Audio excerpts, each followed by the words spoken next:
You walk down a dimly lit corridor. The air smells like sulfur. Every step you take, you feel like your armor is clunking, clunking, clunking. You're definitely gonna be spotted. Then, out of the dark, a huge giant dragon starts attacking you. What do you do? I sneak along the wall, climb on his tail, run along his back, climb between his wings on his head, pull out my dagger and ram it into his brain. Okay, that's probably not gonna work, but I need a DC athletics check anyway. Okay. 20. Oh no. Just roll the intro.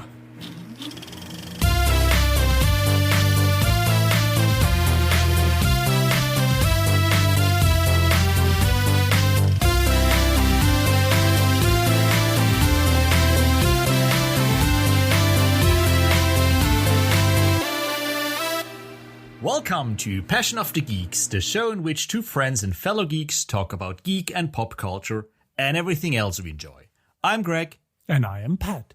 And let's get this show on the air. Hello, Pat. How are you doing? Hello, Greg. I'm doing fine. How are you? I'm excellent. I'm just on the first day of a 4-day weekend. And yeah, I'm really enjoying not having to go to work on Monday. So I'm really excited. I envy you. I have to work on Monday. Yeah, I mean, you should have been smarter when you chose your job, but yeah. I should have been, yes.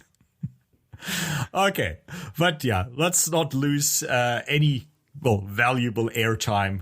Let's dive straight into today's episode. Let's start with some follow-up today. Yeah. Last two episodes were some Passion of the Geeks Unplugged. You talked about the Colonel's Bequest, an older video game I haven't played, to be honest. And a couple of episodes ago, you talked about Loom. And I have to admit, I'm quite enjoying your exploration of retro video games because, yeah, you have some very interesting insights. Well, thank you, Greg. You know, retro video games is sort of my passion, something I feel very at home with. So I thought in our Unplugged episodes, I tried to give a little bit about that to our listeners. But I'm enjoying your episodes as well. I have learned quite a bit, and I explored a couple of new YouTube channels, for example. Yeah, my two Unplugged have been mostly lists of things to check out, but I promise my next Unplugged will be about something very special. Oh, definitely looking forward to it. Yeah. Just a quick mention, your love of retro video games, you also explored that in another podcast, didn't you? Yeah, I tried to. There's a German podcast called Retrocast. The showrunner, Kai, he kind of invited me to join him, and it was a lot of fun. I mean, if you want to listen to me stumbling around in German, by all means. I did listen to it, and I'm going to include a link in the show notes. So yeah, so our listeners can enjoy you rambling in German as well. Yeah. Tell me what you think about it. Yeah. Okay, so let's move on. So Pat, is there anything interesting you found out recently? Yeah, I mean, speaking of my retro video game affinity, there has been some news, and it looks like the label Lucasfilm Games has been resurrected. Well, it's not the studio, so don't get your hopes up. It's not LucasArts, it's not the studio. But at least it's sort of, as far as I understand it, it's sort of kind of a management of Lucasfilm licenses that are made into games. And there is also the idea to have more control over it so that they make good games. And there's also more variety on it. In the last couple of years, it was basically Electronic Arts who had license to make Star Wars games, pretty much. And they want to expand on that. And one of the first things they announced actually is not just another Star Wars games, but an Indiana Jones game. And I am really excited. I love Indiana Jones. I love the Indiana Jones games. Mostly, of course, The Last Crusade and Fate of Atlantis, the old point-and-click adventure games. But also, The Emperor's Tomb was actually a pretty great game. And I think Indiana Jones is a franchise that I really want to see more games.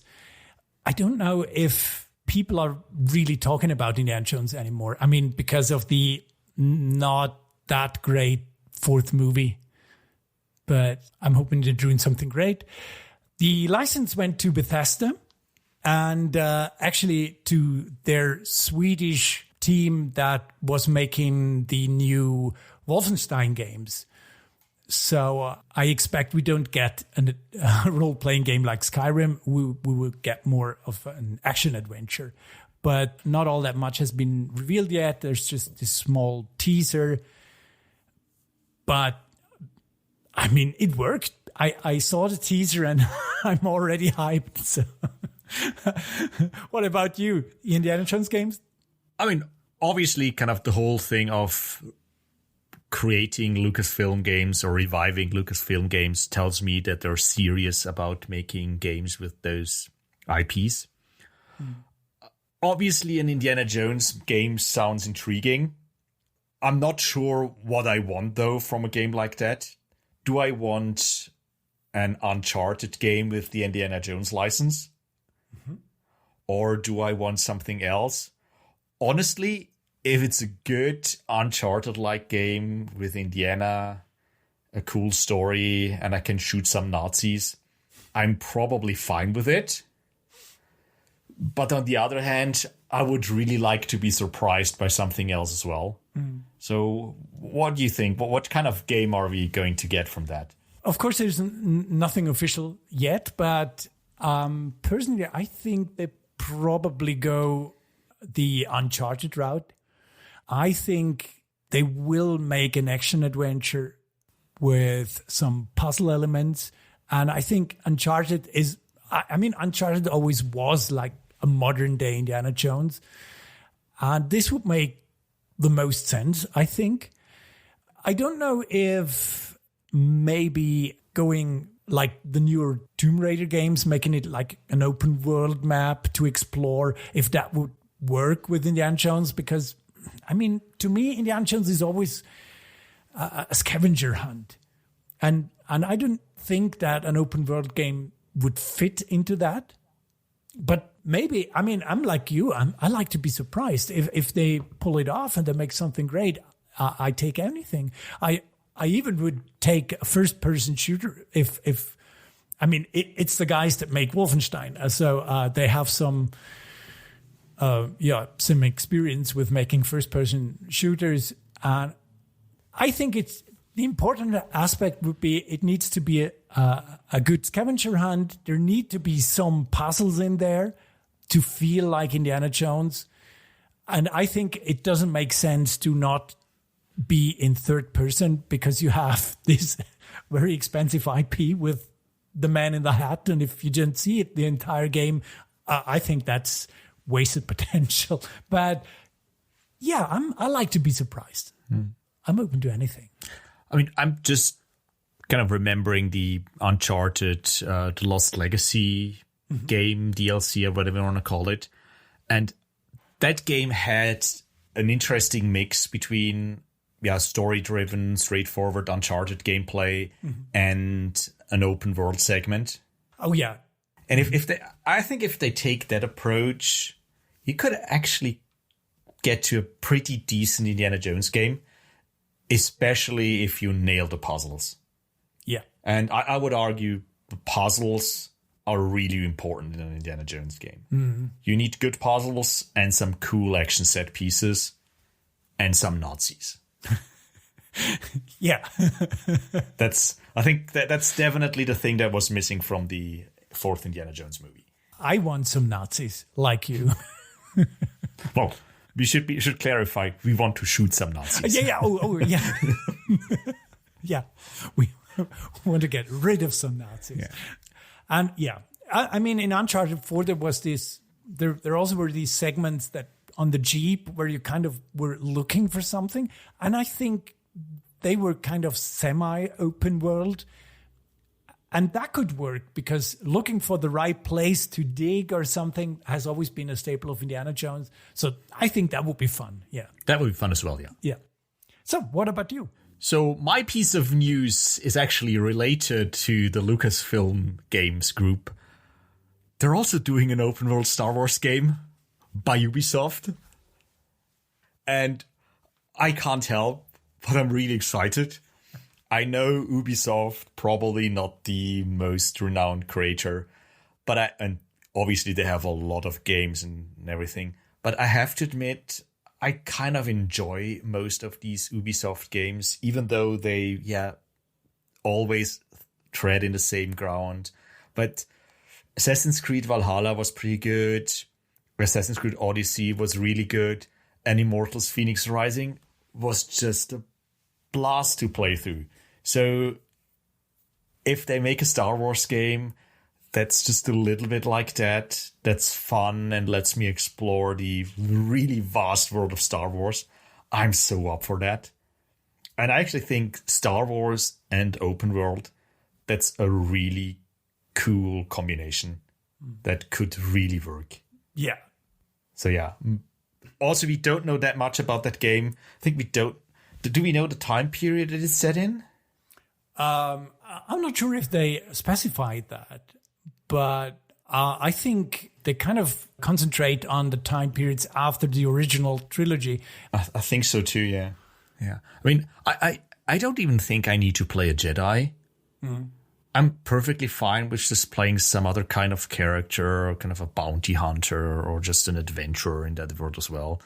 Yeah, I just want to explore some planets and maybe get a spaceship and maybe do some missions and maybe kill some Imperial people or whatever. That's perfectly fine with me. Or maybe some sand beasts or whatever. I don't care. I just would love to play in that open world, in that Tatooine sandbox, so to speak. Yeah, definitely. I mean, I think Star Wars is a franchise that could work very, very well in an open world scenario.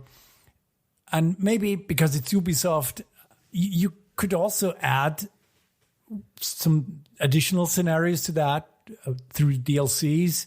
Oh, I probably shouldn't talk about DLCs just yet.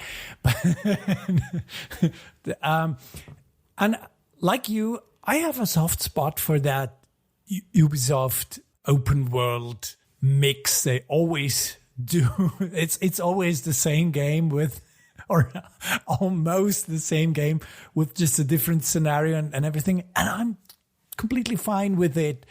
I love this type of open world game. But for a Star Wars open world, I really hope that there are more than just one planet to explore. I'm just wondering what I'm going to have to climb. Yeah. If you look way back to the old Knights of the Republic series, they were kind of open world in the way that you could go anywhere you wanted. It was not a dynamic open world. It was a static open world. But yeah, you could go wherever you wanted. Well, you did play a Jedi there, but it's such a lot of fun going to places you kind of know or have heard about, explore them, and kind of interact with the Star Wars universe, because the Star Wars universe is awesome. Yeah. Yeah. So I'm really looking forward to that one as well. So we're probably gonna fill more than one episode about these games should they come out. And I'm pretty sure that's not the last time we talk about them on their journey to coming out. They're probably gonna get postponed a couple of times anyway. Probably. Yeah. Probably. Okay, let's move on to our Check This Out segment. I'm going to start this time. I have two little things to recommend. Well, little things, it's actually not the case. There's a new show on Netflix called Lupin. It's technically a French show, but it's obviously available in many, many languages. It stars Omar Sy, as main character Lupin. He's kind of a thief mastermind.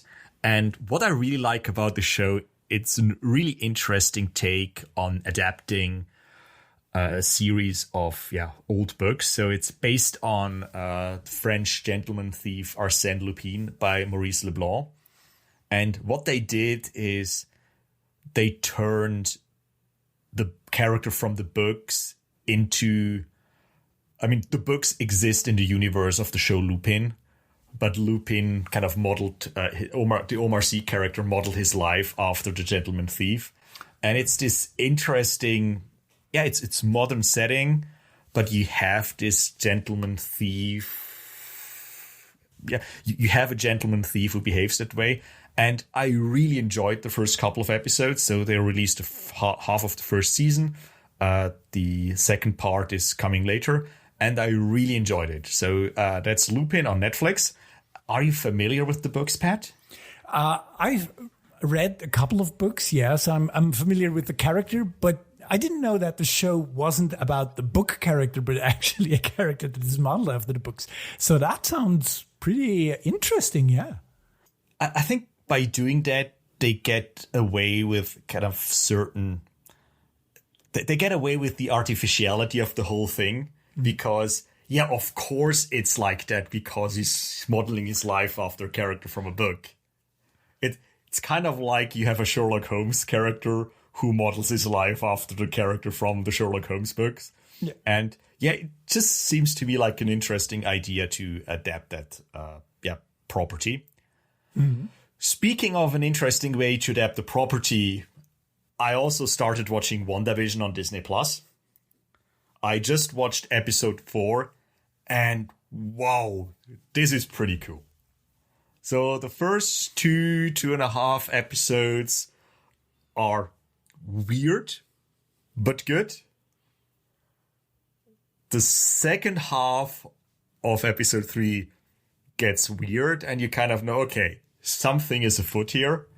And in episode 4, they finally kind of tell you at least a little bit of what's going on. And I can't wait for episode 5. I was hooked after the first 2 episodes because, they were just weird. Old-timey sitcoms with Marvel characters. Come on, you just have to watch that. But now episode 4 kind of opens up, gives us a glimpse into what's going on. Obviously, not really answers, but more questions.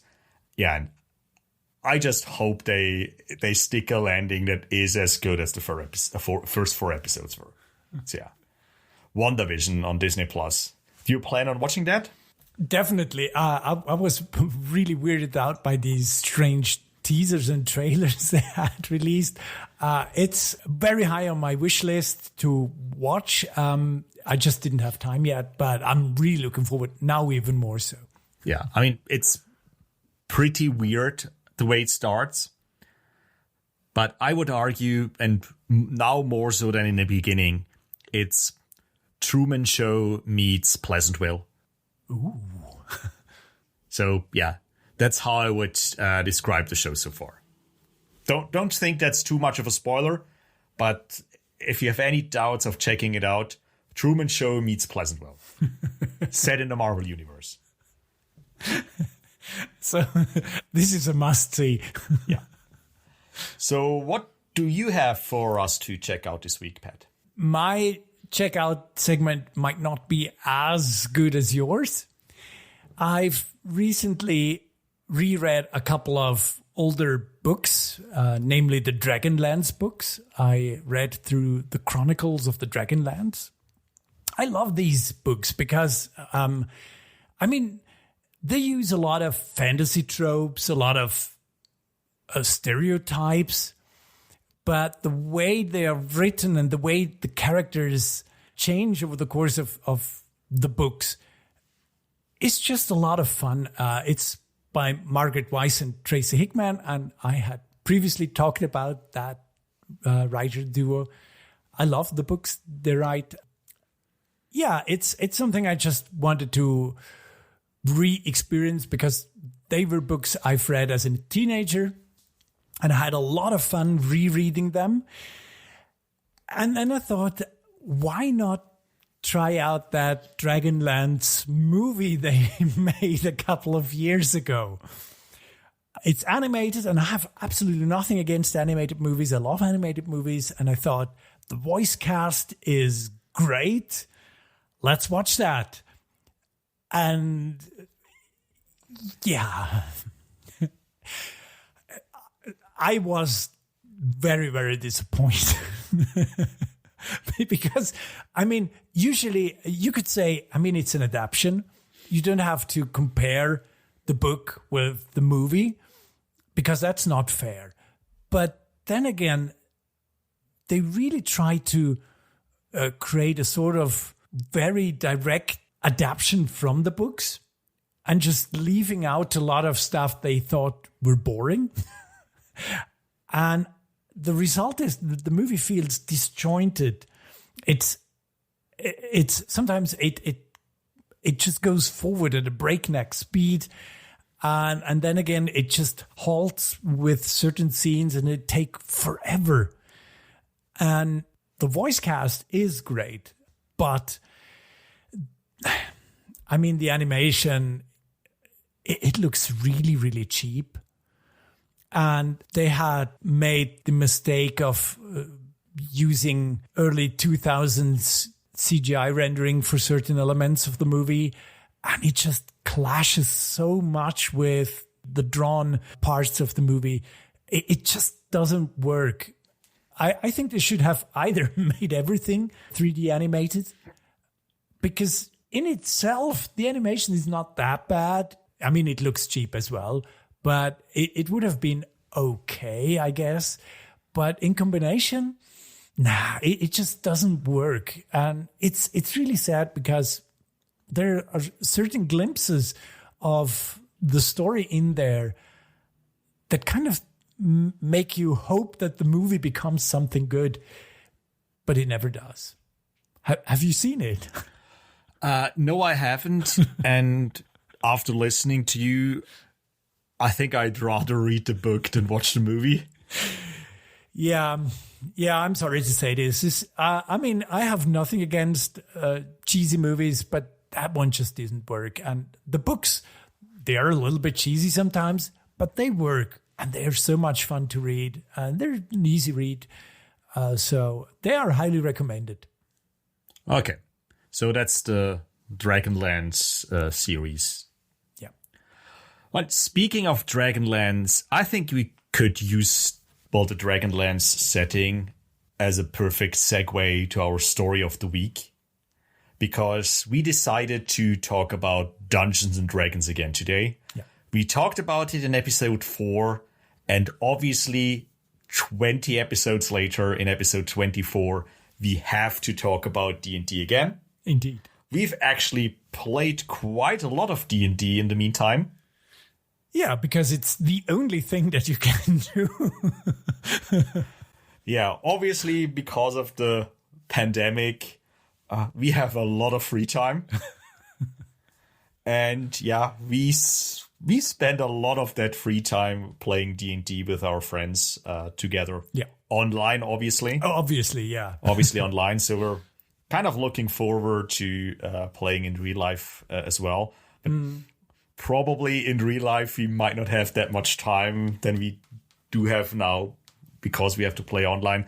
But our discussion today shouldn't be mainly about digital versus playing in real life on the table, but more on our experiences with D&D in the last few months. So we're currently in the, well, I wouldn't say middle, probably in the third or even first quarter of a new campaign. We're both currently player characters in Tyranny of Dragons campaign. So we're still in Horde of the Dragon Queen. Steve, our dungeon master, is doing a pretty good job so far. Yeah. Creating the world and letting us run against obstacles. So what are your opinions so far of Horde of the Dragon Queen or Tyranny of Dragons in general? How are you enjoying our campaign so far? Oh, I enjoyed immensely. I think it's a really great campaign, because So as far as I mean, we are not through the campaign. We, as you said, among the I guess the first third. But so far, we had a lot of fun. We had a lot of near-death experiences, and the whole thing is very well set up. It's perhaps not as, let's say, open world as other campaigns are, but that doesn't matter. It's a really great campaign. Are you enjoying it? I'm enjoying it quite a lot as well. Obviously, I really enjoy it because I don't have to DM. And it's just so much easier to just show up to a game with your character sheets. I read the whole book 2 or 3 years ago. So I just vaguely remember some things. I don't remember the whole plot, and I certainly don't remember all the dungeons and the traps and all the monsters and whatever. But I think that Steve is actually doing a pretty good job at streamlining it a little bit or fleshing out certain things. Mm-hmm. Because I think he kind of spent quite a lot of time Horde of the Dragon Queen was one of the first campaigns released for 5th edition. So they did not really know how everything gels together. So he has to adapt it a little bit. And I just think he's doing a really good job. And yeah, I mean, our party, on the one side, I think we're getting better at playing D&D because we're playing more. We're playing, sometimes week by week, sometimes 2 weeks in between. So I think we're getting better at playing it. We're getting more familiar with our characters. Our role play is improving. So I really enjoy it, and I'm looking forward to what's coming. We just cleared the first dungeon, so to speak. We're now on the road, figuring out where the evil dragon cult put our picture frames. And here's the thing. I don't know whether or not we're kind of on rails or whether or not we're in kind of the open world. I'm pretty sure that the campaign is going to open up at this point, actually. Yeah, it feels like it. Definitely, yeah. And as you said, Steve does a wonderful job. I'm sure he had to streamline it a little bit, as you said. And he has so much enthusiasm when he DMs. It's really fun listening to him. He's doing a great job. Yeah. He's doing a great job. Yeah. And as you said, we are getting, all of us, we're getting better and better.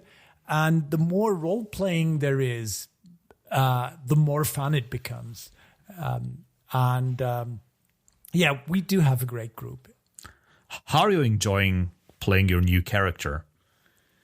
Yeah, I actually play a magical character for the first time.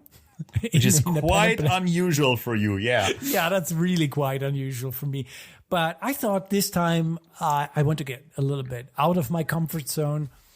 I was talking about it a little bit in episode 4, what I was thinking about I should play or I could play. And creating a magical character, a sorcerer, or actually a sorceress.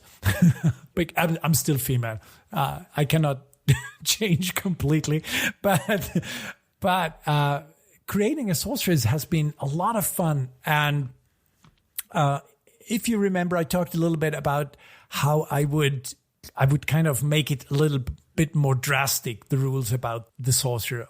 You know, every time she would cast a spell, she has to roll the die whether a surge would hit her and there would be some kind of unknown effect. And I was talking a little bit with Steve about that, and we decided not to go in that drastically. And I think it was a good idea not to go away from that standard set of surges that a sorcerer could have. So I have a lot of fun playing a sorcerer, even though I rarely use magic. I still have to get used to the whole using magic thing, but it's part of my character, so it completely fits. I mean, kind of you having the idea to making your character even more difficult to play in a way. I think it's I think for some reason the rules are the way they are. Sure. Yeah. And obviously there's a huge discussion between the rules as written versus rules as fun. And I think that when in doubt, rules as fun is probably the way to go. Yeah. But there are reasons why some of the rules are written the way they are. And kind of especially kind of playing a new character, or kind of for you playing a character that are not so used to using magic, it's probably a good idea to stick to the rules, at least at first. And then maybe at a higher level, you can change some of these rule sets if you want. Yeah. It's the same for me. I'm playing a new class as well. Yeah. I'm playing an artificer, kind of one of the newest D&D classes for 5e. Archibald Stitch, Forest Gnome, Artificer. And I quite enjoy playing him. I think I changed my role in the party from just innocent bystander who does a little bit of damage to, because I chose the subclass Battlesmith, to actually go into the fight and take some damage.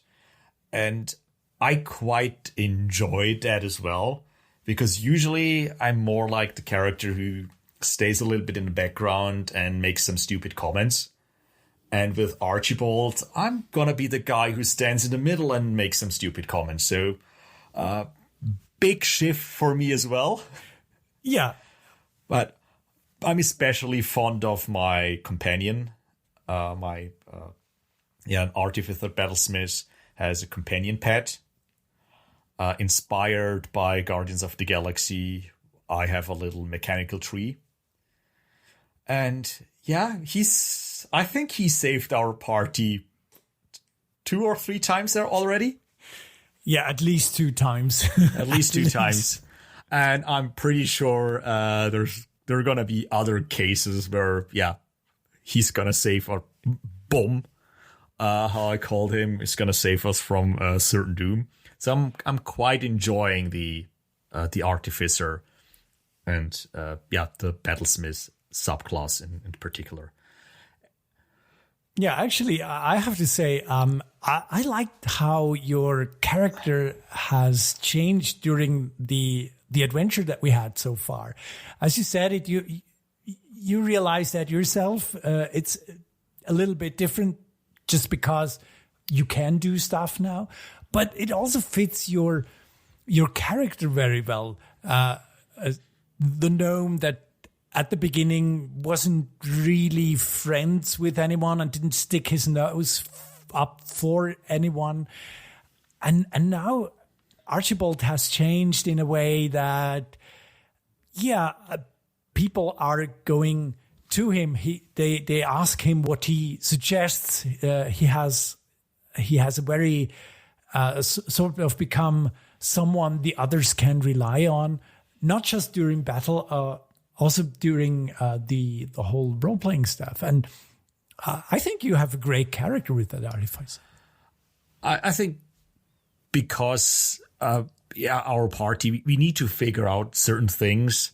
My high intelligence score usually comes in handy when it comes to those role-playing situations. Yeah. Mm-hmm.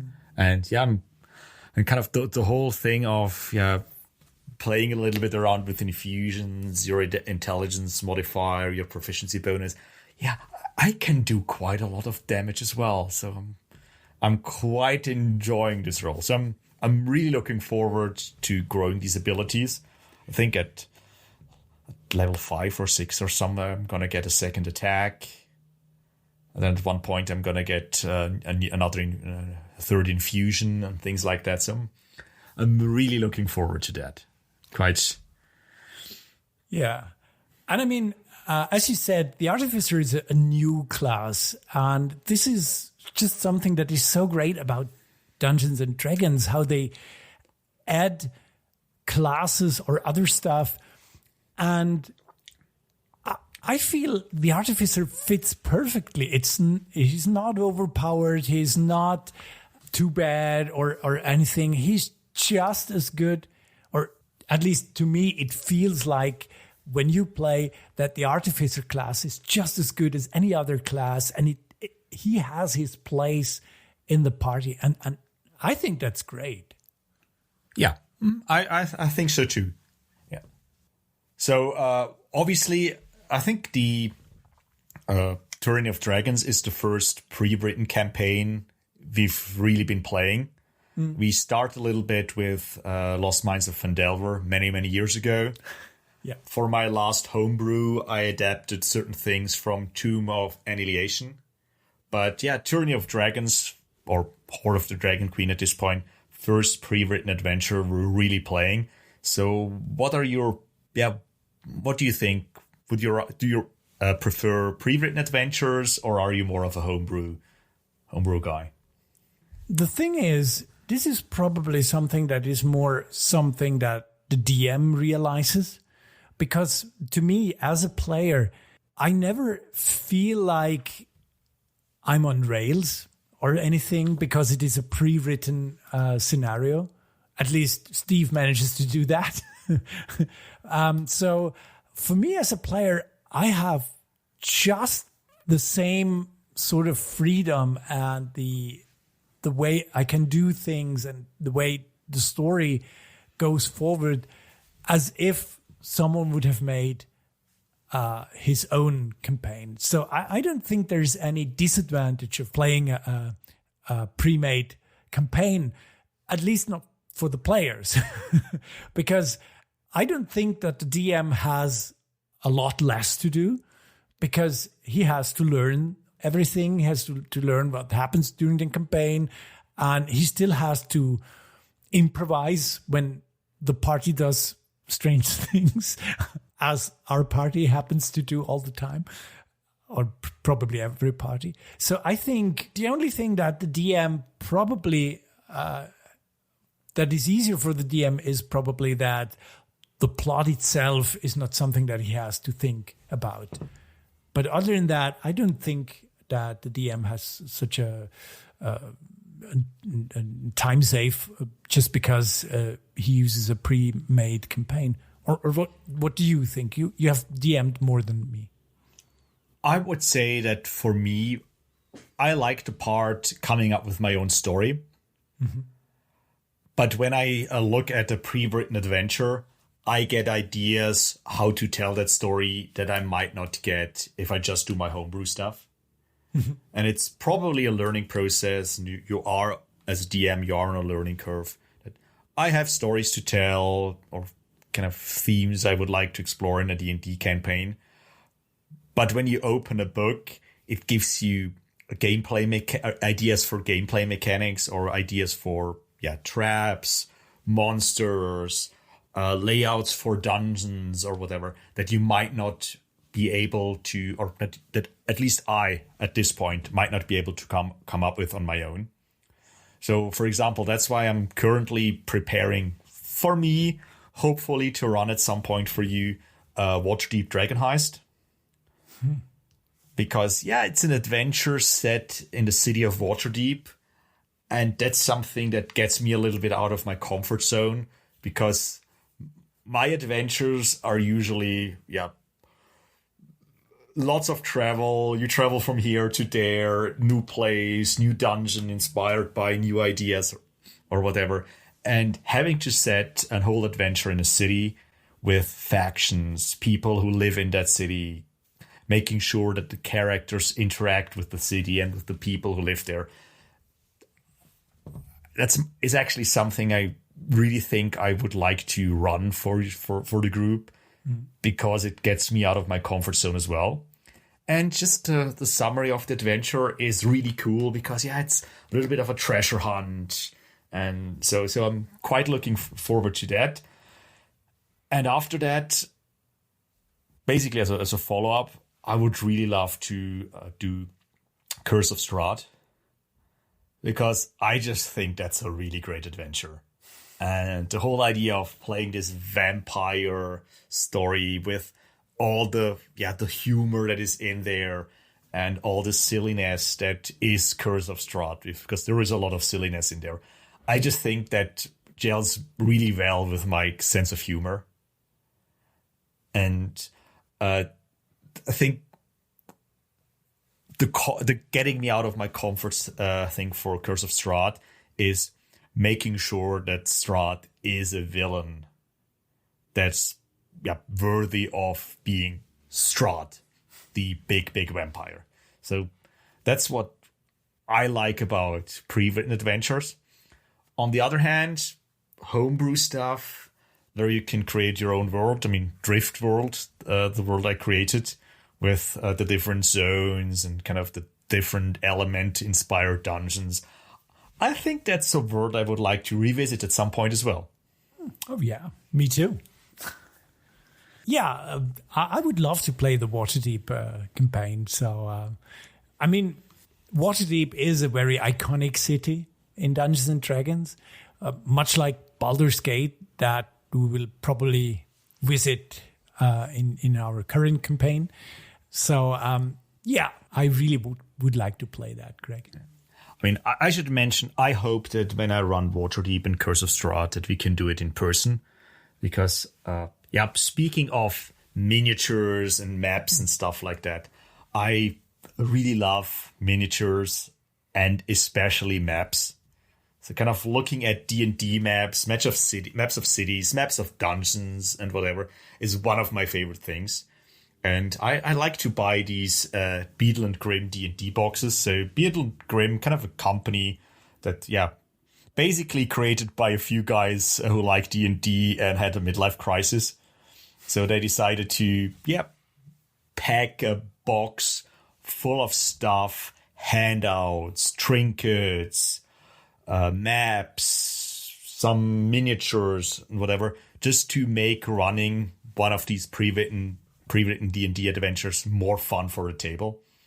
And we haven't used many of the things from those boxes. We have used a few trinkets here and there, and a map or two, and some encounter cards and things like that. And I really think tangible things enhance your game. Definitely. Obviously not during the pandemic. Yeah. We're on Roll20 at the moment, which is honestly perfectly fine as well.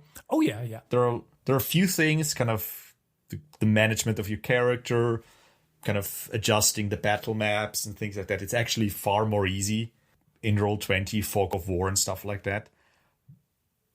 But kind of the people around the table, the interaction around the table is missing a little bit.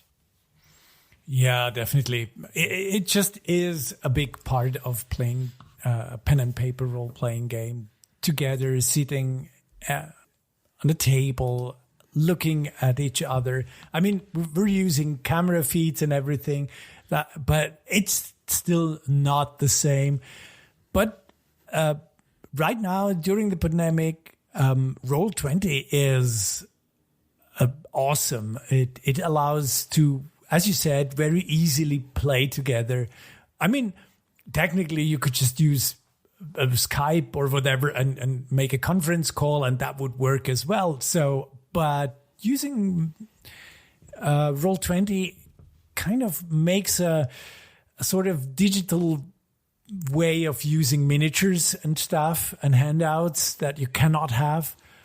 As you said, playing on a table and using your own miniatures, that's just a lot of fun. I mean, most of our avatars in our Roll20 campaign are actually pictures of our miniatures. Yeah, I changed that currently. It's not your miniature anymore?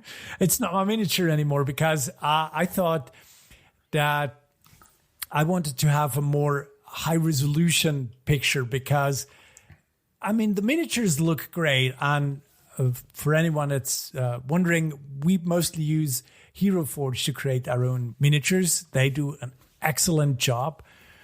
And I have always the metal ones because they're very durable.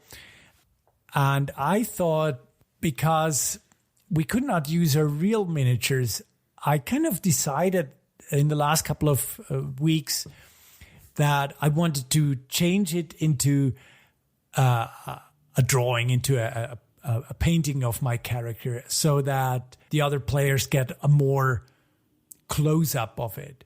I mean, you can kind of make a close-up with Hero Forge of your miniature, and that doesn't look too bad. I just wanted to have it, because it's digital, to have it a little more like these really, really wonderful D&D paintings that are in the handbooks and in the other books. I just wanted to get a bit in that direction. But yes, usually I use just a picture of my miniature. I mean, I think at some point when we're level 15 or whatever, we should actually hire a painter to paint our party. That would be fun. Well, that would be great. That would be great. That would really, it would be really great. Huge poster of our party. Yeah, I would hang that on my wall. Definitely. Yeah, I mean, there are artists that you can just hire, aren't there? Yeah. I mean, it would be a question of money, but yeah, obviously. Yeah, sure. But yeah. I mean, if I think that the others would want that as well. And then we just could put some money together and give. Yeah, that's a great idea. I only have great ideas. Speaking of a great idea I had, a few weeks ago, 2 weeks ago, you actually helped me with a little project at school. Yeah. So in one of my classes or one of my courses in school, I played D&D with my class or with a group of students. So we had 16 students and we played an afternoon of D&D with them.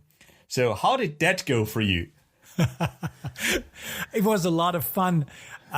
It's just we had 16 students and we had each make groups of 8. And for newbies, for beginners, a party with 8 people is a bit too big. I mean, that would totally work if it would be more experienced players.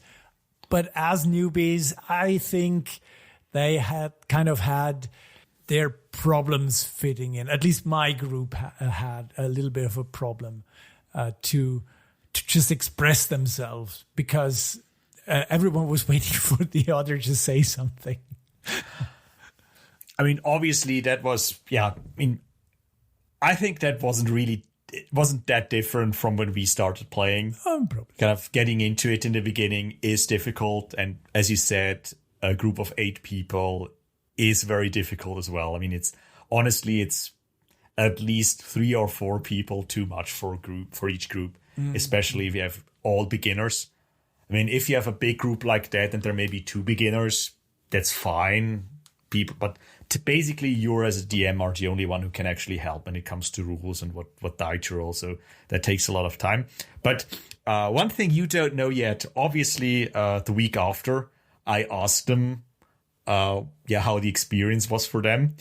And the group you played with, they really enjoyed it. Oh, really? Oh, that's great. They really did. So obviously I asked my class, who enjoyed playing D&D last week? And I'm not kidding, all the hands went up. Oh, nice. So, and in my group, the group I played, and in your group, there are actually a few students who want to continue playing. Oh, that's great. That's awesome. Yeah. So and they seem to be really serious about it. So kind of when I asked them, all of them enjoyed it, and about 10 of them want to continue playing. So I said, okay, perfect, 2 groups. Wow. So yeah, I mean, we basically taught them D&D. They enjoyed it, so I would definitely count it as a win. Oh, yeah. I'm touched, really. I didn't know they had that much. I mean, I kind of felt that they were with me the whole time. But yeah. That's awesome. I mean, there was even one of the students from your group specifically said, yeah, he did not know what it really was before. And he thought, this is going to be stupid. But he said, but I really enjoyed it. And he's normally in class. He wasn't one of those students who's, let's say, easily excitable. So I would consider that quite a compliment for you. So that's why I didn't text you about it. I wanted your live reaction on the podcast. So I think, yeah, thanks again for helping me with that. And I think if we continue this maybe for the next 10 years and every year we get 5 to 10 players, and if they kind of maybe get some people hooked on playing D&D, I think at some point we might manage to get a really good D&D scene in Liechtenstein going. Oh, yeah. Let's do that. Maybe that's the time when I open a game shop or something. Yeah. Okay, so is there anything else we need to add for today's discussion about Dungeons and Dragons? I mean, this is definitely not going to be the last time we talk about D&D. I think at some time in the future, we will obviously talk a little bit more about Tyranny of Dragons. Yeah. Well, maybe at some point we will be able to kill Tiamat, so we should definitely talk about that. And maybe if we play Waterdeep or Curse of Strahd with new characters, we can talk about that. But let's end this discussion. Let's go a little bit away from actually playing D&D. Mm-hmm. Let's move on to watching D&D. I mean, we started this conversation with Dragonlance and, the not so good movie adaptation of that. I mean, there are other D&D movies of varying quality. Yep. But there are actually some D&D movie news or D&D news that in that area that are actually quite exciting, to be honest. Yeah. So first of all, I mean, I have to admit, so far there is no good D&D movie. No, sadly. I mean, you probably all know the one that was in theaters. The one with Jeremy Irons from 2000, yeah. The one with Jeremy Irons. Actually, I find him so much fun to watch. His overacting. I don't know. I mean, Jeremy Irons is an excellent actor. I can only assume that it's because of the directing. He needed the money. Yeah, sure. He needs the money. He's been in other really bad movies as well. So I think there was a point in his life where he just needed the money. I don't know. That's my explanation. Isn't there the story where he said he just had bought some sort of chateau or a little castle somewhere and he just needed the money? I'm not sure if that's Jeremy Irons, but there is one very known actor and his name escapes me. He says, yeah, you see that bad movie. I see my boat. And I mean, if someone can be that honest about that, I'm actually perfectly okay with it because, it's a job. Yeah, I mean, it's like Patrick Stewart. He had that one small role in a very bad movie. I don't know. It was just a couple of lines. And he just made that because his window broke. And I thought, okay, I'll do it. So I can repair my window, if I remember correctly. Yeah, but I mean, Jeremy Irons, I think he has some fun while playing that, or at least no one in his can do that with a straight face. I mean, he must have had more fun than we watching. Let's just leave it at that.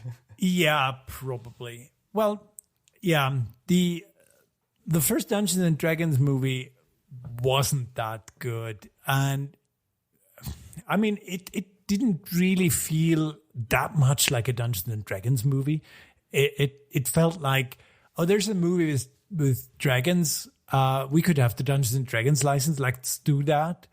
Yeah, I think someone thought this is a great idea, but it just didn't work out. I mean, my question there is, what is a good Dungeons and Dragons movie? And I mean, at the end of the day, D&D is a fantasy world, and a good Dungeons and Dragons movie or story is a good fantasy story set in that world. So, yeah. I mean, basically, it's just Lord of the Rings is a good Dungeons and Dragons movie. Yeah, you're right. I mean, I think there is more to Dungeons and Dragons than just the world, but I think that's a huge part of it. You have a world that has to fit. You have races that have to fit. And I think you kind of have to have your characters fit a certain class and during the movie and do things that would be something that class would do. I think it's something you could do in a movie that kind of feels like Dungeons and Dragons. But that first Dungeons and Dragons movie that doesn't really work like that. I mean, I don't even really see the classes in there. I mean, obviously there's wizardry and sorcery and whatever, but it's just a generic, stupid fantasy movie with, as you said, with the D&D brand stamped on it. Yeah, and it had the problem was it had some really, really annoying things. I mean, Jeremy Irons isn't the most annoying thing in there. There are more annoying characters.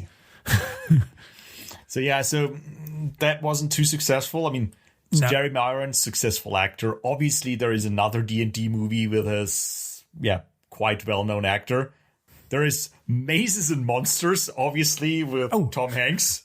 And if you don't know anything about Mazes and Monsters, it's probably best to leave it at that. It's a movie that's based on, I think it was either based on a book or a newspaper article during the satanic panic. That basically the premise of the movie is that playing D&D turns into a Satanist. And Tom Hanks is crying.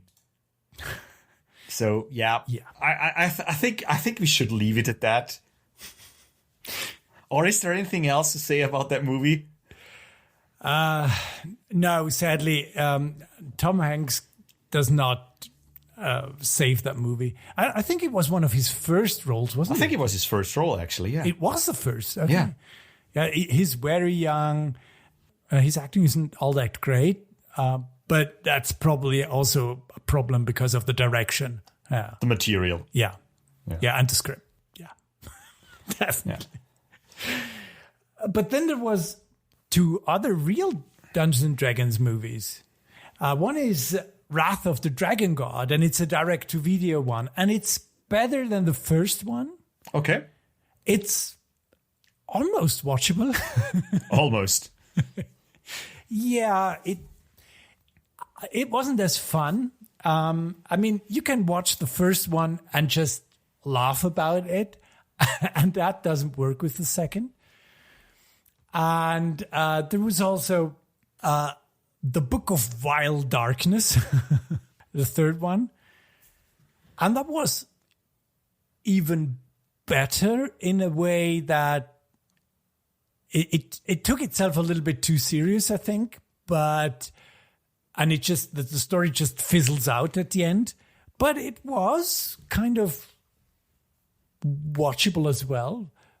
I mean, these are not good movies. Definitely not, no. Trash. I like some trash now and then. Yeah, but I like good trash, and I have to admit, they feel like bad trash. Yeah. Yeah, well, maybe you have to give the Book of Wild Darkness a chance. It has some redeeming qualities, but maybe that's time better spent watching something else. Or playing D&D. Or playing D&D, of course. Yeah. But the future actually looks promising at this point. Yeah. There are 2 D&D properties in the work, actually. So they're still trying to make a D&D movie again. Mm-hmm. Chris Pine is attached at this point. Yeah. So not sure. Well, it's been in development for quite some time. Yeah, recently Chris Pine was attached to it. Let's see where that goes. I think that's probably going to be a straightforward D&D movie like we had. Hopefully better quality, better story, better direction, better effects and everything. Mm-hmm. And there is a D&D TV series in the works as well. Yeah. Attached to that so far is Derek Kolstad. He's the writer of John Wick series. So talented writer, I would say. And I mean, I don't know. I think at this point, I'm more interested in a Dungeons & Dragons TV series than a movie. Yeah, definitely. Kind of because you play D&D in weekly or bi-weekly sessions or whatever, it has that episodic quality to it. That I think a movie, if it's just a really good movie, it's a cool one-shot. Mm-hmm. But the episodic, the serialized nature of a TV show might actually be quite beneficial thing for a Dungeons & Dragons story. Yeah, and much like I always say with the Star Wars universe, I think that the Dungeons & Dragons universe has enough room for a lot of great stories. And I really hope that someone creates something great with it. And I think there is a lot of potential there. Yeah, I hope so too. Yeah. Sounds promising. Sounds promising. Fingers crossed. We're cautiously optimistic there. We are often cautiously optimistic, aren't we? I think that should be another tagline for our podcast. Yeah. Passion of the Geeks. Cautiously optimistic. Exactly. Anything else you want or need to add to today's D&D discussion? Well, there's certainly a lot of things I would like to talk with you about Dungeons & Dragons. D&D has so much going on. But I think for today, we made a pretty good episode, didn't we? I think so too. And probably, well, we're going to roll the die again, and let's see how many episodes we have to wait until we talk about D&D again. Okay. Let's just try not to make it a 20 again. 13. 13? Okay, so apparently in 13 episodes we have to talk D&D again. And I'm really looking forward to that. Let's make sure we make that happen. Okay. Thanks, Pat, for this nice discussion today. Thank you, too. This is it for this week. Please like, share, and subscribe to our podcast. We're on all major podcasting services, YouTube, and on www.passionofthegeeks.com. You can send in questions and suggestions to passionofthegeeks@gmail.com, and you can find us on Twitter @PassionOTGeeks. Thanks, Pat. It was great talking to you today. Thank you, Greg. Take care. Soylent Green is people.